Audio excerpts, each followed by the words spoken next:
Hello everyone, welcome back to the channel.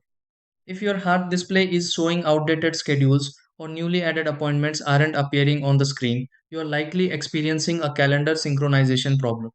When the Hearth display fails to sync properly, it can affect reminders, chores, and shared family events, making it harder to stay organized.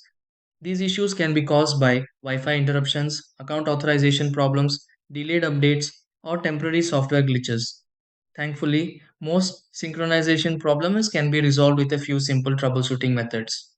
In this video, I'll walk you through several easy steps that may help restore proper calendar syncing on your Hearth display. Try these. Step 1. Verify that the calendar account linked to the Hearth display contains the latest events and appointments. Step 2. Confirm that the Hearth display is connected to a stable and reliable Wi Fi network. Step 3. Make sure the account associated with the Hearth display is still signed in correctly. Step 4. Restart the Hearth display to refresh the synchronization process. Step 5. Check whether software updates are available for the Hearth display and install them if necessary. Step 6. Confirm that the Hearth display is once again displaying newly added events and syncing normally.